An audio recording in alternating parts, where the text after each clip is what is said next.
Welcome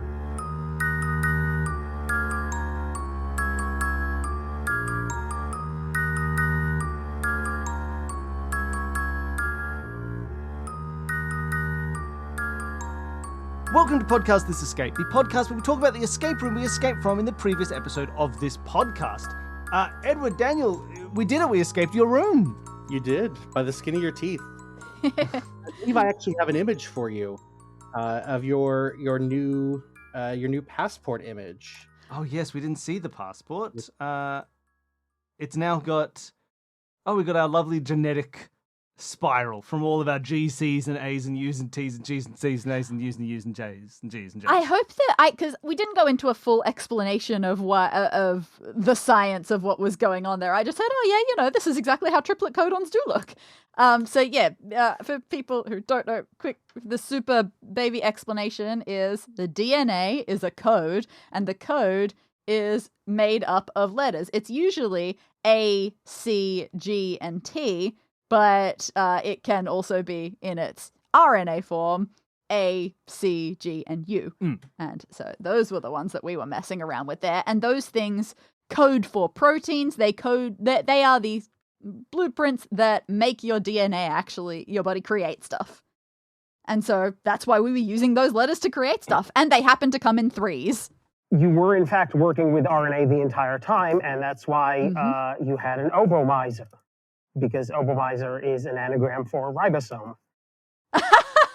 Fun. Spot that. That was only the first of the Easter eggs. There were so many of them scattered through this. Oh my, you're gonna have to. Do you have a good list? Or I do have a pretty good list. So first off, those atomic numbers on the elements. Do you know what they are if you put them in order? I mean, they're 4, 6, 6, they 15, look very 16, similar. 23, 42. Close. 42. 4, 8, 15, 16, 23, 42. Does that sound familiar at all? They sound like lost numbers. Like maybe some numbers you need to enter into a special machine. Yeah, they are absolutely the letters from Lost, or the numbers from Lost. Also, if you looked at the first image, what are those that the Jeep is ramming into? They're encyclopedias. They look like they had something written on them. I didn't see what it was. I didn't notice. They are encyclopedias. And what color are they? Are they brown? All right. They are encyclopedias, brown. Oh, fantastic. Obviously, the squirrel is the Danny fan service. Yes, lovely. You did notice, so we've gotten some more lore about Mr. A.R. Graves. Indeed. He's an Australian occultist. Not alchemist. a cowboy, I notice. Not a cowboy. Not a cowboy. That's okay. Not a cowboy. Yeah, the key to the safe is the word key. You said it a couple of times, and yep. It was wonderful. We had been so entranced by the idea of these letters being able to magically create things that the idea of it being a simple word but it's had also gone. I think the thing with that all was this, out of our heads. The way all those puzzles work to the end is that like everything was the one thing, but that one thing was a different thing. So it's like we see the lights that are colors that are a sequence, but it's not the sequence for the colors on the color sequence thing. That's a different series of letters that are a color that's a sequence. But those ones aren't to do with the sequences of letters, which are to create objects, but that sequence of letters is all about and like because of that, it's like anytime we found an individual one, it's like the idea of it being like, well, obviously it should be this. It's like, well, it's not obvious because no, it definitely it's wasn't already obvious. been a different thing, and it's like, oh, absolutely. Here's it this wasn't puzzle. ungettable, but it wasn't obvious. It's like at that moment, it's like, hey, you know how like you keep getting a series of letters that create an object, and then you create an object with them. The ones that are a key that should create a key that you're looking for, that's not an object you create. That's an unrelated code for a different 3-letter lock. I mean, to be fair to you, Bill, well done for even spotting that the RNA code translator had those colors on it. Yeah, I don't know how long it would have taken me to think about that. Yeah, you but guys picked that up really quick. When you get ones really that quick. break that pattern, it's like you have to sort of solve the puzzle and then be like, okay, I've solved the puzzle. Why did I do it? Hold on, I gotta fix up what I'm doing. The fact that it was starting with going through the colors instead of going through the RNA letters did make it different. Except for then one was RNA letters, but then you had to make them colors separate. Like the one for the directional lock gave us RNA letters that we should have treated like colors, and then a different one gave us colors that we should just do as colors to get. We actually had in one of the play tests an accidental red herring of that type. Oh, God. We received a periodic table that was in black and white. And the reason that's for on that, purpose. the periodic table image that we had downloaded that had the same exact colors that we were using for everything else. Oh, how unfortunate. Yeah, by complete happenstance. But yeah, so the room started off with, I decided I want a Rube Goldberg device in my room because I love Rube Goldberg devices. And then Daniel came with the Obomizer, which I think was just called the tube machine at one point. Yeah. But you did come up with Obomizer pretty early. And then I was like, okay, how can I use this to make things that are missing? And then someone came. Were you the one that came up with the chart? The Obomizer chart? The wheel chart. RNA code. Yeah, of course. Yeah. I mean, I downloaded it from the internet and made some edits. So so when I saw that, I was like, how many ways can I make them use this? Connecting ribbons, flipping them upside down and backwards. The puzzle actually comes from two dreams. My wife, my wife used to be a biologist, and 15 years ago, she had a dream where she was watching an episode of anime, and the subtitles were in strings of DNA instead of in English. Lovely. And that just sat in my mind for 15 years. And then the very day that I joined the Night at the Clue-seum project, I had a dream where I connected in my mind an aspect of DNA that I'm not going to mention because I still want to use this puzzle for something else. An aspect of DNA that maps perfectly onto a classic puzzle. So imagine, for example, you come into this room. I'm using a different puzzle. You come to this room and you immediately find a wolf, a goat, and a cabbage, and there's a river in front of you. Sure. Yeah. But there's a bridge over the river. And you use the wolf and the goat and the cabbage for something else entirely. So we had something like that. The Obomizer worked differently, and it was based on another puzzle that you immediately see the puzzle, and you also see that that's not the puzzle. And you have to figure out what you're actually going to be using it for. And so I still want to use that one day, so I'm going to keep it under wraps for a bit. But yeah, it's exciting. We put those together. Yeah. The one other thing that I have to ask before all else is, why Jeep?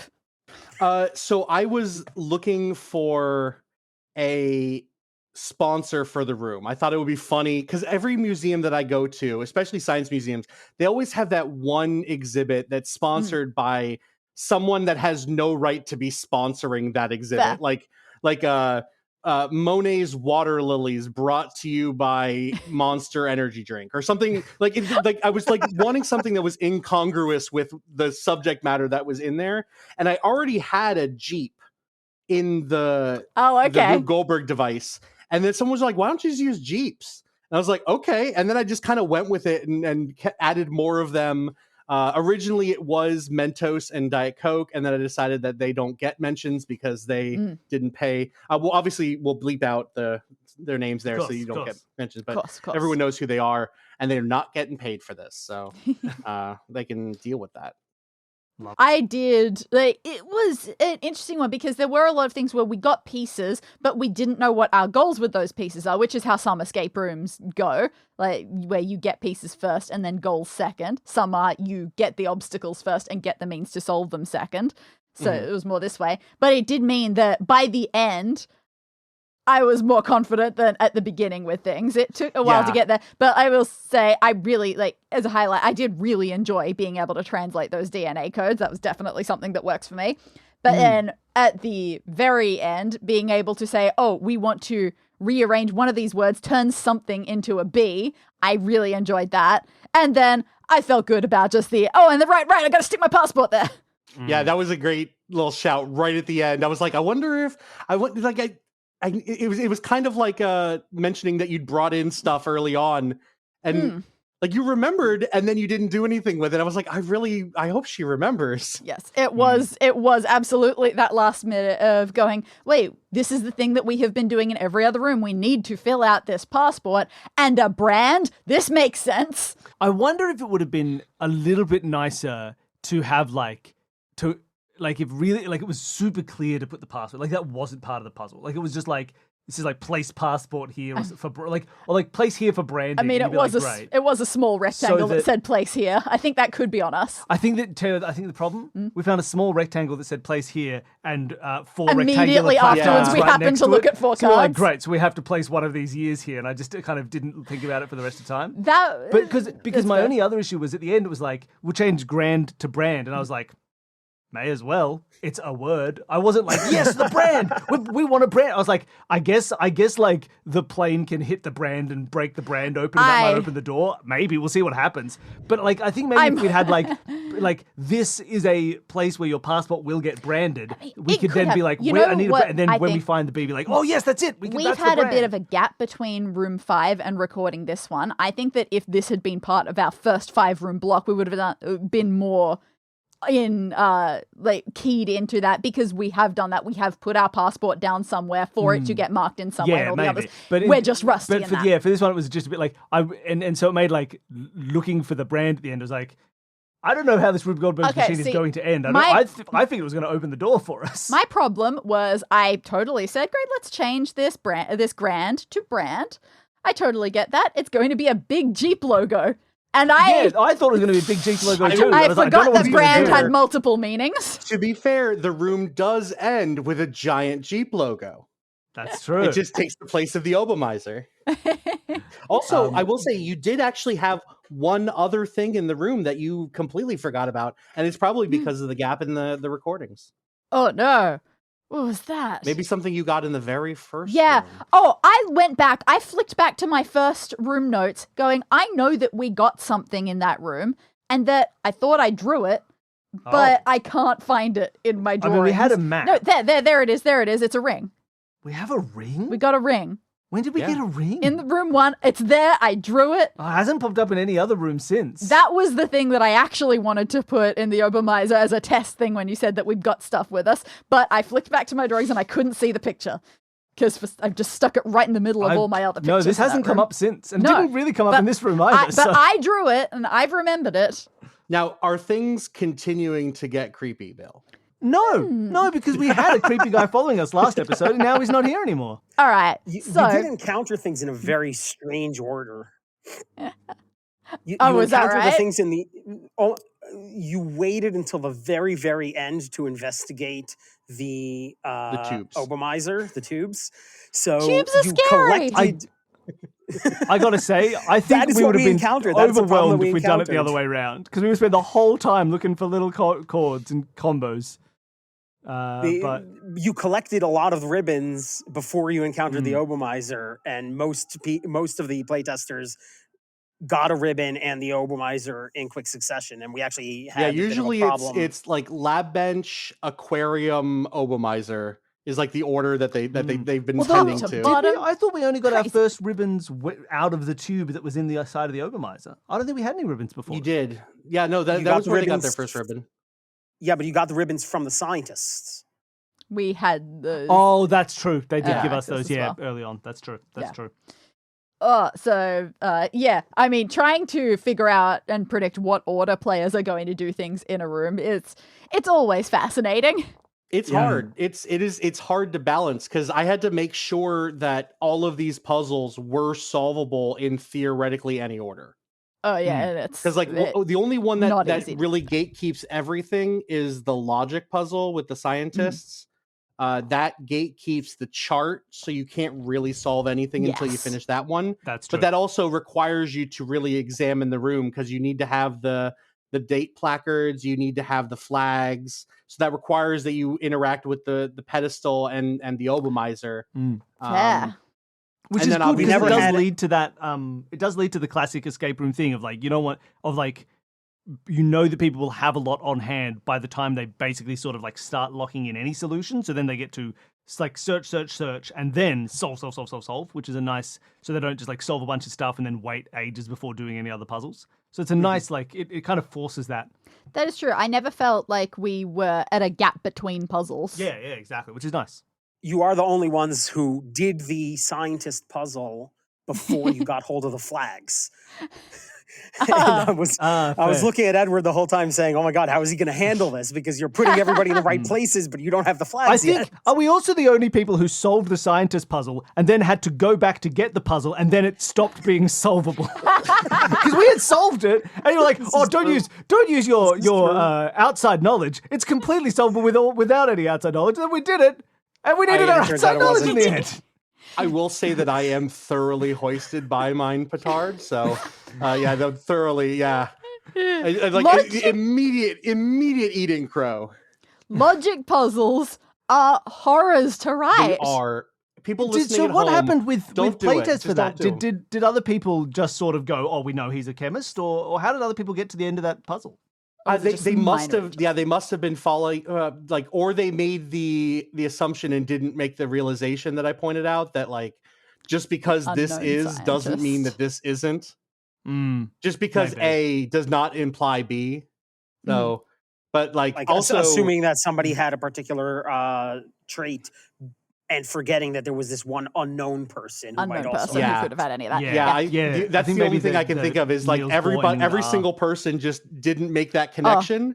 It is uncanny how much you can playtest something and only the fourth time that you go through it will an error get noticed. It happens. I have had 30 people collectively do this logic puzzle. I mean, are we sure we didn't just miss something? It could have been something that we missed because I we're in the do the whole recording thing space again right now in in the podcast, this escape, to see if it's fully solved. I mean, I don't want to do that because I want lunch, but I do think that we're probably going to look at it again off the air and see where we blanked out on something. Find that clue. I'll put a marker here, and we'll go. I'll do it again later, and I'll say right now, I'll edit in me saying whether or not I could solve it or whether I still think it's impossible. Here I go. Take it away, future Bill. Hey, it's Bill from, far in the future doing the editing. So I'm looking again at this logic puzzle. Now, it wasn't clear in the final edit, but during the episode we had this issue that we're alluding to now in this post-show discussion, where I spent a long time trying to finish this logic puzzle because while we got to the end and we knew that it was Mendeleev and our mystery person, one of which was a Russian chemist born in 1884, and the other was an Australian alchemist born in 1925, even though we knew Mendeleev was that Russian chemist, there was no way to logically prove it in the episode. So we ended up going through their pockets to have one of them say, hey, look, I am the chemist, which was not originally intended, but we made it work in the show and it flowed nicely. So here I am in the future trying the puzzle again, slowly, relaxed, just to make sure to see if I hit the same problem. And I'm doing it now, and yes, I have hit the same problem. It doesn't look like there's a way to distinguish between the two names. Attached to the episode are the same resources that we used, so you can check as well if you found a way. But I think the issue is, the clue really that could solve it is that the chemist does not share the first letter of their first name with either their field or their country, which is, if we knew that the question mark name was A. Graves that started with A, and we knew that starting with A, we could solve it with that. But because we don't know the name at all, it doesn't actually solve the puzzle. I think in the recording we had an issue with the last letter of a name, and it could have been either name. That hasn't been the issue right now. That didn't really matter. In this case, it was, this we know everything about the chemist and everything about the Russian and everything about the Australian, except we don't know which of these two names go with it. And I think maybe clue 1 is the key if we had the first letter of their first name, but we don't. It's a question mark, and so we couldn't resolve it in the room. I can't resolve it now in post, which, hey, I think it worked out in the episode. I think you enjoyed it. Made it just look like a search fail, which, I mean, I suppose it could have been, and really was. But yeah, that was the issue we hit. And in post, still seems to be an issue. But hey, I'd love for you to have a go and let us know, maybe on the Discord or in an email, if you think you can solve it with just the clues of the logic puzzle, because I've tried a second time and I still can't. All right, back to the show. There we are. Okay, done. All right. In fairness, this was a much more difficult challenge for Edward to put together than a normal logic puzzle, because in most logic puzzles you don't have an unknown item, A missing chunk. piece of information. a Oh, missing huge, piece that you get as a Huge. result of the logic puzzle, which is an extra layer, and I was very impressed with that. That was something that was another thing that I wanted out of the logic puzzle. I'm a big fan of puzzles where you don't have 100% of the information. That Yeah. it, So am I. It's It hard. would, It's hard to build one. Yes. They're fun to solve, but it's hard to build one. exactly. And like as I said, I've had 30 people go through it, and this is the first time that someone has had the realization that, oh, just because this does not mean not this. So I wonder. Yeah, It's like every now and then my Reddit algorithm will send me people playing Clues by Sam, which is just a daily logic puzzle game where they'll love just be that like, game. why can't I say this? And those I'm always able to go, like, one of the people who go through and be like, no, you've proven that they could be innocent, but not that they are innocent. You can't just lock them in yet. You know, there's always something that be like, it said that 3 people were good. It's like, yeah, but not which 3. You gotta figure it out. It's like with those and with Sudoku, some people think that guessing is necessary, and that's Yeah, it's like, no, wild. you can't. Don't guess. no, unfortunately, this didn't have any like thermometers or fun things like the Egyptian room. Oh god, now I want to make a logic puzzle like that with like a thermometer through it. Just like Oh my- anything, just some extra thing. Like, oh, and also by the way, knight's move killer rules apply. logic grid? No correct answer is a knight's move away from another correct answer. Oh my god! Oh my god! So Lojoku. that could be Like done, logic and I hate Sudoku. it. Let's do it. Oh my gosh! that's Yeah, upsetting. because you could totally have it. You could have it be that like the top 4. Like the upper leftmost top 4 sections forms a Sudoku. It'll end up You being could a totally do logic that. grid with no logic clues. Yeah, I love it. I wanted to ask from a writing perspective. So we've mentioned the fact that like Edward, you had kind of you were building this room, and Daniel, you had this Obermeiser puzzle that you put in. Is there a reason that you ended up working together on the same room specifically, or that like you didn't? Yeah, how did like, you end wh- up why did deciding we that not these have, two things went together? like an Obermeiser in a different Gregory's Hall of Genetics room?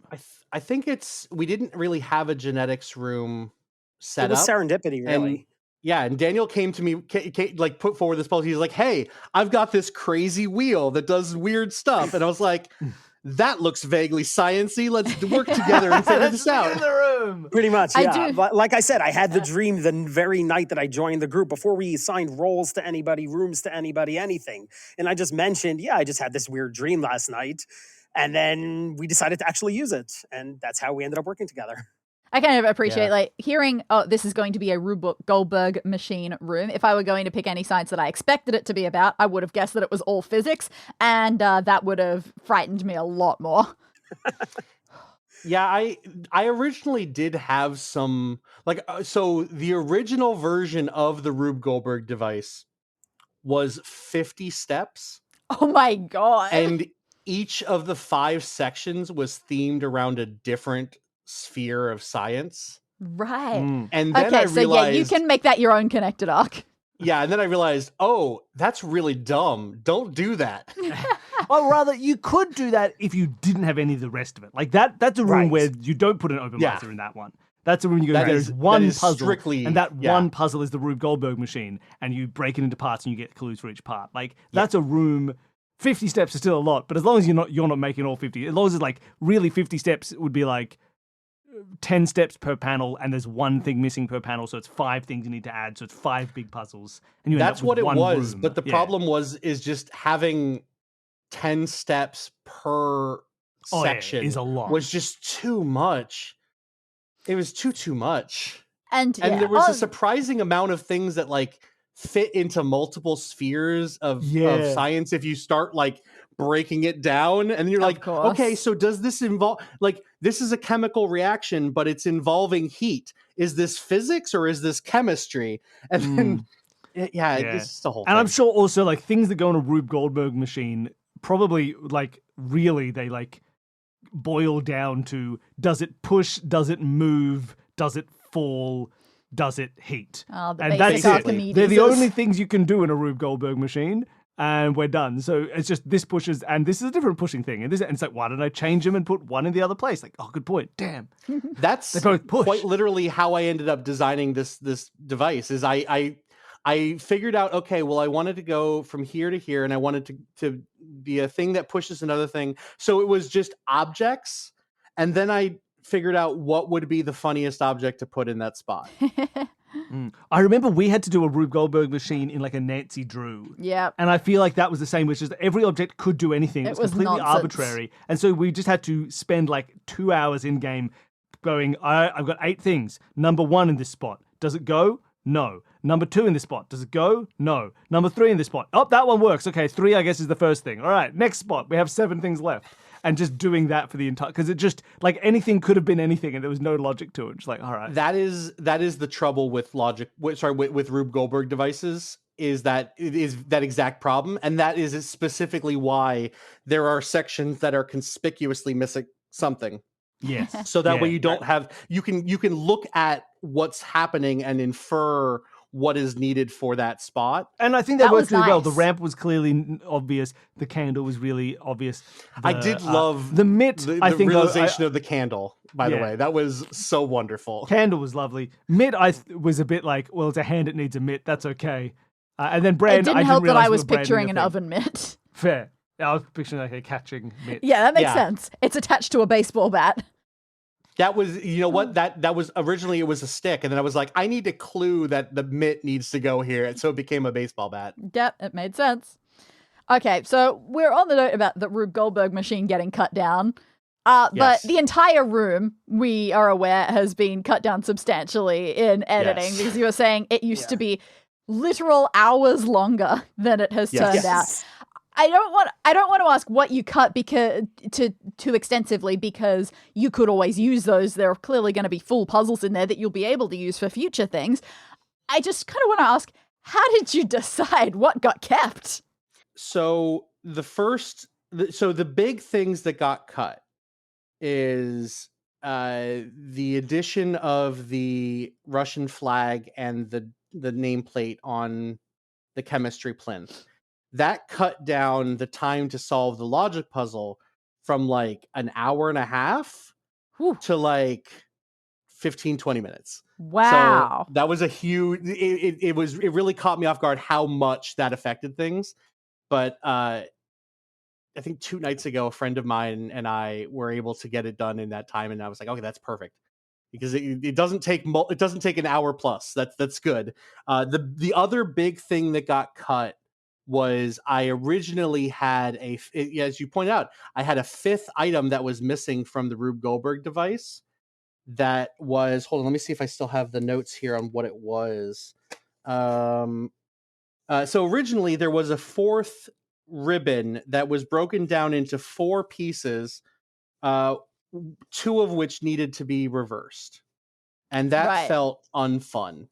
That's a lot, especially like even the ones like we had like it was a 10-digit ribbon to reverse, but not our other 10-digit ribbon, which was fine. But obviously one of them needed to be reversed because it didn't have an end. Well, the original version of the even Obomizer, doing that too many times becomes too much. The original version of the Obomizer had basically 2 slots into which you could put a ribbon, and one of them basically read the ribbon backwards.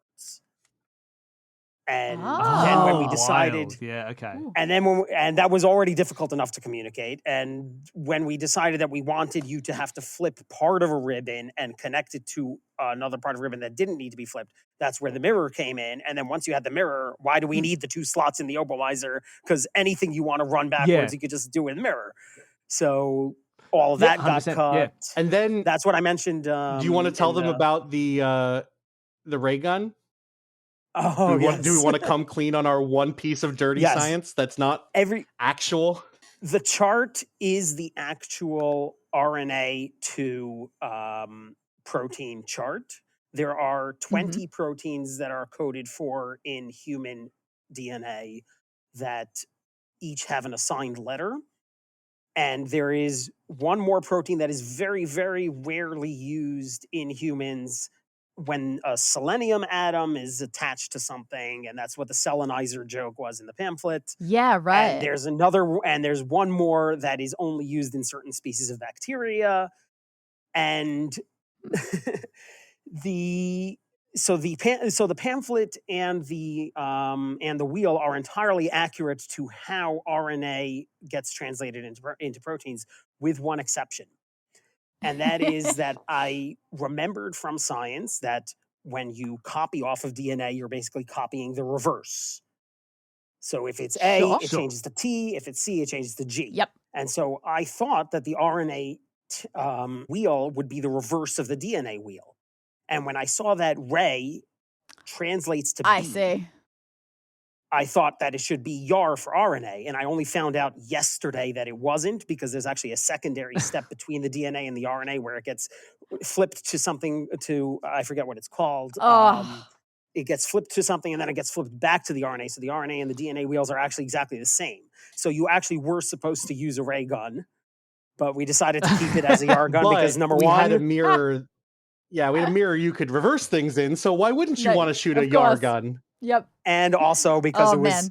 12 hours before we were recording and we weren't going to start messing with things. Fair. Yeah, we didn't have the time to really get down to the hard nitty gritty science of it and make sure It that everything was worked. perfect.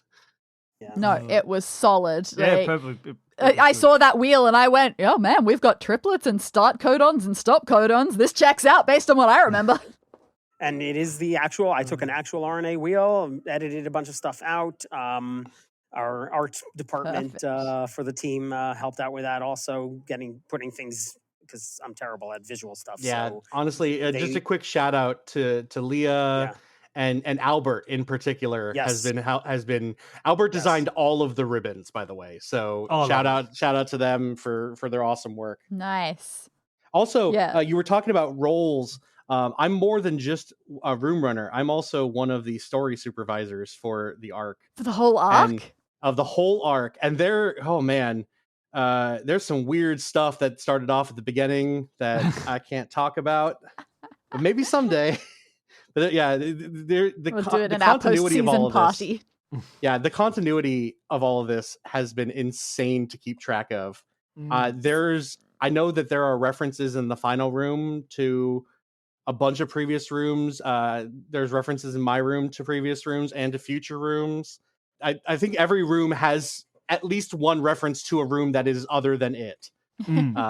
So there's a lot of lore to pick up on. But what do you guys think is going on so far, out of curiosity?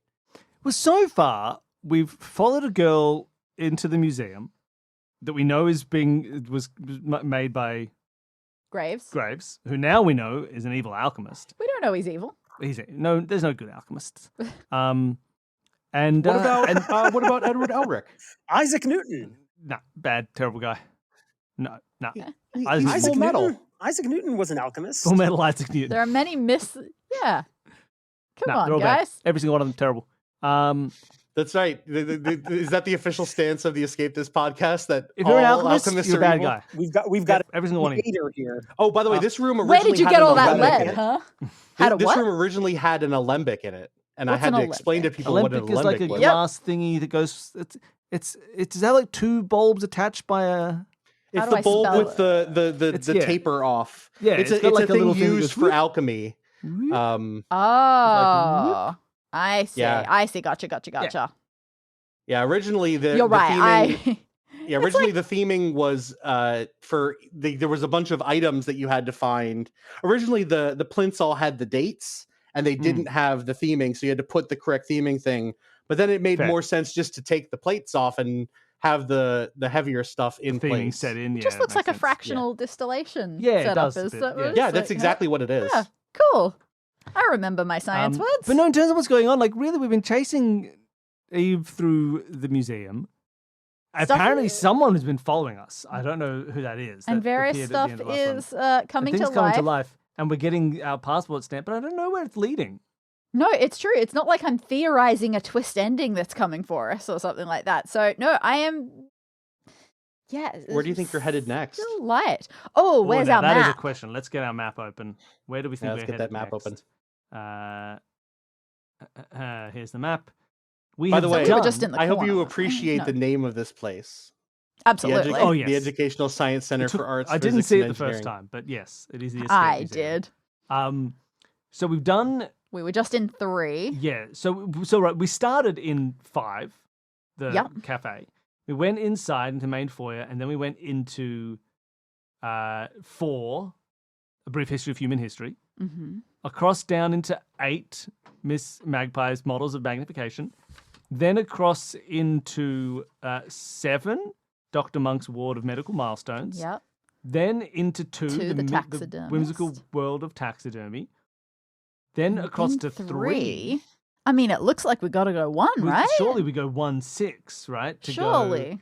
Go McFly Hall of Transportation next. Then down into the Mushnick Hall of Horticulture. Okay, so the final ending is we're going to get eaten. I get that. And that'd be only 8 rooms, wouldn't it? Yeah. Yeah, that's all 8. So then 9 was back in the gift shop, and then 10's back in the main foyer. Main foyer makes sense. I don't remember paying attention to what was in the foyer. I will say you could also look at your passport. There is also a museum. No, that's cheating. Also There's true. the museum archives as well, which we haven't been into. Oh, which are not on the map. Oh, I didn't even notice that. Not currently available for public viewing. Please contact the Graves Institute for further information. Well, yeah, that'll be either 9 or 10, surely. That name sound familiar? Not at all, no. Our passport as of room 6, we have Feed Me Seymour, which kind of actually looks like it might be the next room based on how we've been filling these in. Could be. And then take 1 small step. And then see all of the museum. Andrew, we'll find out. We'll see how it goes. Take 1 small step. Do you think the McFly Hall of Transportation is about rockets? Maybe. Okay. I could work with that. Okay, I can neither confirm nor deny. Of course. I have playtested that room, and it's great, but... Lovely. Well, thank you so much for coming on and running that and designing it and filling it full of U's and A's and reds and greens and yellows and normally I ask people, hey, what's the puzzle that you feel is like your baby and the one that you are most proud of? But you've made that very clear. Yeah, as we went. But no, it was great. Yes. We had a lovely time. It was. We married our babies. It's an arranged marriage. Yeah. Ew. No, yeah, I felt very it's rewarded, for their own good, especially by the end, and the Rube Goldberg machine matching DNA codons. That works for me on various levels. Very happy. That was lovely. I think my favorite part is that this room is secretly a wordplay room masquerading as a science room. There's very little actual science in it, and it's mostly wordplay. Fair. I felt like there was a lot of science in it. It was just there to give you the words to play with. Exactly. Love it. Well, thank you so much for coming on and running that. For people who wanted to see anything else that you do or more, is there anything, do you want to direct anybody? And if not something you do, just something you find fun if you don't have anything. But Edward, where can people find more of you? Well, I mean, you can find me on the Escape This Podcast Discord. I am Friend Computer. Come say hi. I also run the Discord server for the comedy duo Chris and Jack. They are on YouTube at Chris and Jack, and also you can come on our Discord. It's pretty great. It's very laid back. Not quite as cool as Escape This Podcast one, but it's pretty good. Fair. And Daniel, what about you? Is there anything else you're doing that you'd like to direct people to? Yeah, I have a Substack. It's called The Series Finale, where every week I watch the series finale of a television show that I've never seen before, and I try to figure out what's going on. It's a lot of fun, and I've it seen can be some very of that. It's confusing, great, and I leap to some very, very bizarre conclusions. I watched a teen drama that somehow, through 3/4 of the episode, I was convinced that there was a massive cloning plot conspiracy until I suddenly realized that there were no clones in the episode at all. So yeah, did it just turn out that all teenage girls look roughly the same? No, it was just there was somebody had basically an evil twin, and they made reference to 2 other family members who I assumed were also evil twins, and so I'm like, okay, they must be clones. And then somebody mentioned some organization. I'm like, okay, that's clearly the evil organization that's making the clones. The clones. And then it turned out that whole edifice was built on nothing. And but which show is he talking so about? Yeah, that's the series. Join his Substack to find out. The OC. It's Orphan Black. There were clones everywhere. It's free to read. Yeah, so that's the series finale.substack.com. And yeah, I'm enjoying doing that very much. I also have a confession to make. Wonderful. The lungfish that you people have been encountering throughout all of the rooms is my fault. I am not going to say what Oh. Lovely. significance they have, if any. You may well find out. However, my daughter did a report on lungfish for school and became obsessed with them. And just when we were starting this, we visited my parents in the United States, and she insisted on going to a museum that had a lungfish. And we went to the Liberty Science Center in New Jersey, which has a lungfish. And as a direct result of that, lungfish became kind of a running gag within the group. And everyone's putting them in their rooms, and they may have a larger significance or they may not. You know what? If you're gonna get an obsession with an animal, it might as well be the freak that's the lungfish. Lungfish are awesome. Yeah. Oh, they're great. My I daughter probably loves said them. it in a previous My daughter episode. My loves them. university had one. Oh, lovely. All right, lovely. Well, thank you so much for coming on and running the room. Thank you, Thank Danny, you. for playing with me. Thank you, everybody Thank at you home for for- listening. I Thank hope you you for enjoyed the inviting us. episode. If you want to help support the show, yeah, it was lovely. If you want to help support the show, tell a friend, tell an enemy, tell someone, and let people know about Escape This Podcast. Word of mouth is still the biggest way that you can help support a show. You can also donate to support us on Patreon. We don't run any ads on our shows. I don't want to, and I plan never to. But we do still need money for food. So thank you for everybody who supports us over on Patreon. Thank you so much. Anybody who turns up, anybody who supports at any level can appear as an NPC in one of Danny's rooms. And there's also weekly, often more than weekly, bonus audio episodes for our $5 donors. There is a new weekly podcast for the $10 donors where we watch Charmed and talk about every episode of the TV show Charmed. It doesn't really match with the rest of our content, but it's very fun. It's so wonderful. Like, legitimately, it's so much fun. It's very enjoyable. And there's a whole bunch of others. So there's monthly videos for the $10 donors. There's trivia for $20. But it's just very helpful. Thank you to everybody who supports us there. It means we can keep making the show and keep doing this. We would have had to have stopped a while ago if no one was supporting us. So thank you. All right. That's the end of the episode. Bye, everybody. Bye.